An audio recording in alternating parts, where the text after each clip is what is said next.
দেশের চতুর্দশ রাষ্ট্রপতি নির্বাচন সোমবার রাজ্যে অনুষ্ঠিত হয়। রাজ্যের মোট ৬০ জন বিধায়কের মধ্যে সকলেই নিজেদের ভোটদান সম্পূর্ণ করেন। সিপিএমের পক্ষ থেকে আগেই জানিয়ে দেওয়া হয়েছিল যে তারা ইউপিএ প্রার্থীকে সমর্থন করার কথা আগেই জানিয়ে দিয়েছিলেন। অপরদিকে ছিন্নমূলে বিধায়করা জানিয়েছিলেন যে তারা এনডিএ প্রার্থীকে সমর্থন করবেন। ভোটদান শেষে সাংবাদিকদের মুখোমুখি হয়েছিলেন রাজ্যের বিধায়করা। হিন্দু রাষ্ট্র চাই না আমরা চাই ধর্মনিরপেক্ষ রাষ্ট্র, তাই মীরা কুমারকে সমর্থন করলাম। ভোট দিয়ে বেরিয়ে একথা জানালেন সিপিএমের বিধায়ক তথা রাজ্যের মন্ত্রী বাদল চৌধুরী। এই রাষ্ট্রপতি নির্বাচন রাজনৈতিক নয়, সমর্থনটা আমরা মীরা কুমারকে করছি। ধর্মনিরপেক্ষ গণতান্ত্রিক জোট তাকে করছি।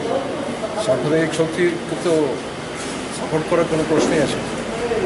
ওরা হিন্দু রাষ্ট্র করতে চায়। রাষ্ট্রপতি পদটা এরকম আরএসএস লোক কমিটমেন্ট যাদের আছে তাকে তারা প্রার্থী করতেছে, ভোট দেওয়ার প্রশ্নই আসে। আমরা কাকে ভোট দেব সেটা না বলাটাই ভালো।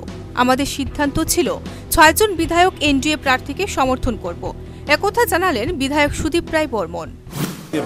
আমরা মিটিংয়ে বলেছি যে আমাদের ৬ জন লেজিসলেটরের ভোট প্রেসিডেন্সিয়াল ইলেকশনে আমরা এনডিএর ক্যান্ডিডেট রামনাথ কোবিন্দজিকে আমরা ভোট দেব, আমরা ওনাকে কথা দিয়ে এসেছিলাম।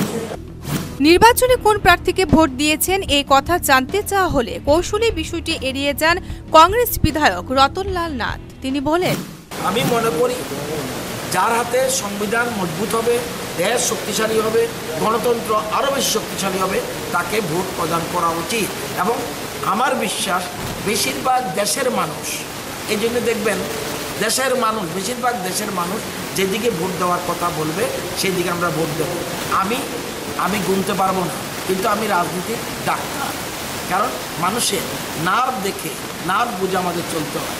আমার মনে হয় বেশিরভাগ মানুষ যেভাবে সিদ্ধান্ত নিচ্ছে আমি অন্তত তাকে ভোট দেব। সুতরাং ত্রিপুরা থেকে মীরা কুমারের ভোট ৯৫% উপর থাকবে বলে বিশ্বাস করেন কংগ্রেস বিধায়ক বীরজিৎ সিনহা। 95% ভোট মীরা কুমারের পক্ষে থাকবে, আমি বিশ্বাস রাখি। আমাদের বিশ্বাস যে মীরা কুমার ভালো ফল করবে, এমনটাই জানালেন কংগ্রেস বিধায়ক গোপাল রায়। মীরা কুমারকে সেকুলার হিসাবে সমর্থন করেছে। আমাদের বিশ্বাস যে মীরা কুমার ভালো ফল করবে। কিন্তু রাষ্ট্রপতি প্রণব মুখোপাধ্যায়ের পর কে রাইসিনা হিলসের পরবর্তী বাসিন্দা হবে সেটার জন্য কিন্তু ২০ জুলাই পর্যন্ত দেশবাসীকে অপেক্ষা করতেই হবে। Bureau report, news vanguard.